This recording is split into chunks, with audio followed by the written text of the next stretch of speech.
was David Rubin, and he was explaining some things that about the Middle East, and I don't think a lot of Americans quite understand about Israel and what's going on there. It's a at war state, constantly at war state, and we just pretty much just got thrown into it during 9/11. Here is we have Richard Fowler calling in, I believe. Richard, is this you? Yes, that's me. Hi, how are you? How are you doing, Richard? I'm good. Good to hear. We are in the midst of a change in Washington. What do you think we can expect from the next year coming up, and with everything going on in politics? Well, first I want to begin by thank you for having me on the show, and I want to say that I want to commend the president on doing such a great job this lame duck Congress. This has been one of the most active lame ducks in American history. But on top of that, I think going into next year, what we can expect from the White House and from Congress is hopefully some education reform or some education legislation coming through the pipeline, as well as I think there will be a reconsideration of the DREAM Act. And I also will definitely be having another fight about tax cuts coming in the next 2 years.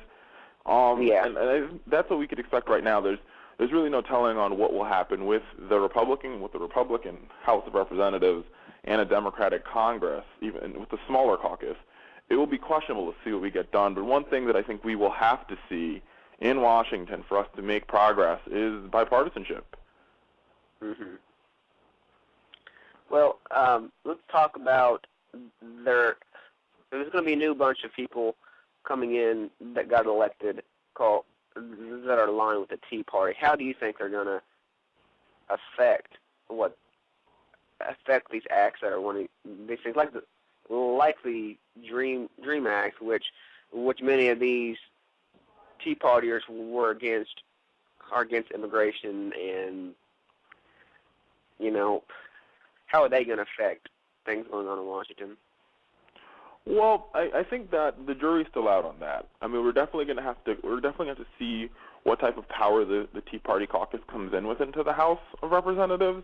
And on top of that, I think Speaker Boehner is going to have a really tough job, because he's going to have to deal with two diverging sects in his party. He's going to have to deal with the business Republican, old school GOP, and he's going to have to deal with this new, more radical arm of the party, the Tea Party movement. And the question is, where can those two teams meet? And I'm not really sure. I think the jury's still out, regardless of what happens.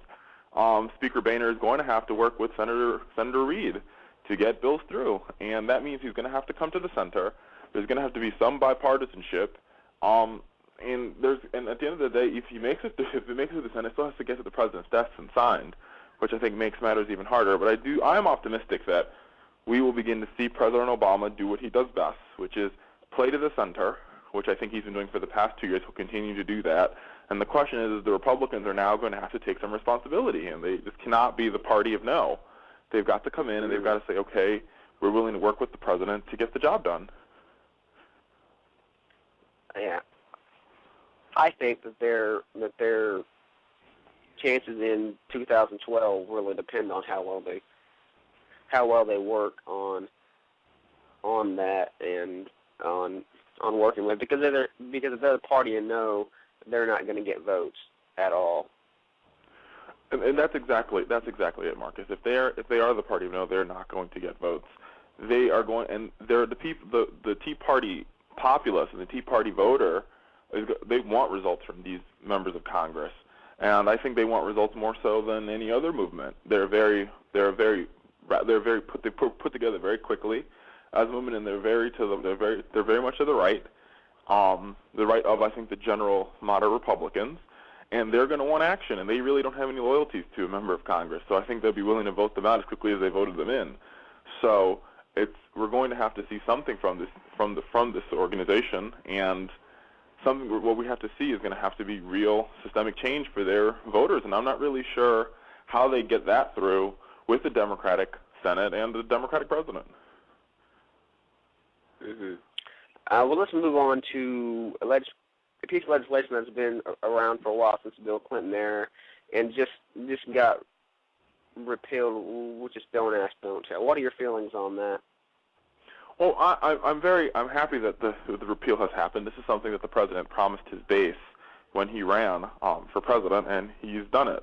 I think what we saw in this piece of legislation is we saw bipartisanship. We saw Republicans cross the aisle to vote on something, to stand up for our armed services, the members of our armed services.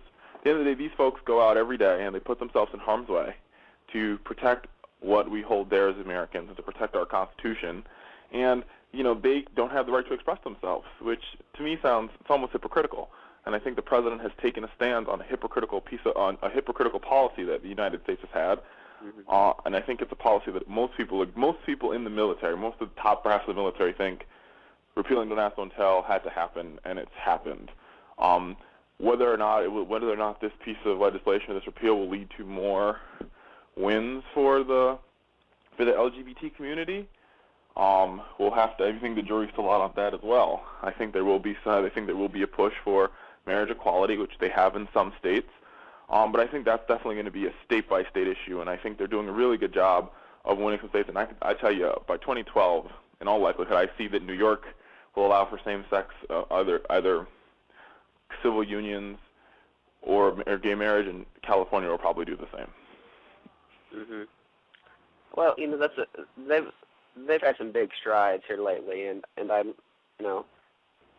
the gay and lesbian community has, they've had some big strides, and part of that is it's for the more leaning toward, for the Obama administration.